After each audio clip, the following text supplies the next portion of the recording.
Machilipatnam మంగిన్పూడి beach కు మరింత శోభ తెచ్చేందుకు కృషి చేస్తామని మంత్రి కొల్లు రవీంద్ర తెలిపారు. సాగర తీరాన 63 అడుగుల మట్టి వినాయక విగ్రహాన్ని ఏర్పాటుకు సన్నాహాలు చేస్తామన్నారు.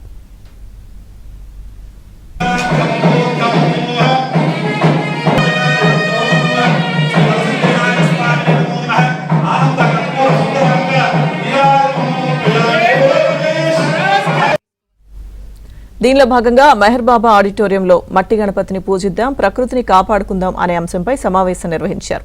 ఈ కార్యక్రమంలో కూటమి నాయకులతో పాటు పలువురు ఆధ్యాత్మిక సంఘాలు పాల్గొన్నారు. బీచ్ ప్రాంగణంలో రిసార్ట్స్ తో పాటు ఆహ్లాదకరమైన వాతావరణాన్ని ఏర్పాటు చేస్తామని మంత్రి కొల్లు రవీంద్ర అన్నారు.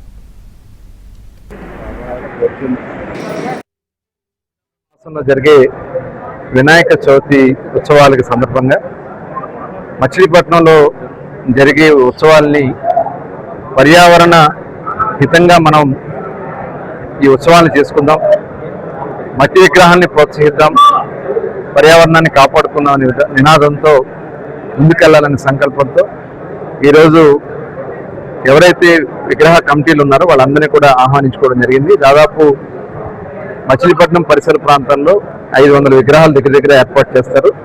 వారందరినీ కూడా ఆహ్వానించుకుని రేపు పర్యావరణ హితంగా చేసుకోవడమే కాకుండా పోర్ట్ సిటీగా మరి అభివృద్ధి చెందుతున్నటువంటి మన మచిలీపట్నంలో ఒక భారీ గణనాథుని కూడా మనం ఇక్కడ ఏర్పాటు చేసుకుందామని పెద్దలందరూ కూడా సంకల్పించడం జరిగింది. దాదాపు 63 అడుగుల విగ్రహాన్ని ఖైరతాబాద్లో ఉండే గణేష్ మహారాజు విగ్రహం తగ్గట్టుగా మనం కూడా ఇక్కడ ఏర్పాటు చేసుకుందామని చెప్పి పెద్దలందరూ కూడా సంకల్పించడం జరిగింది.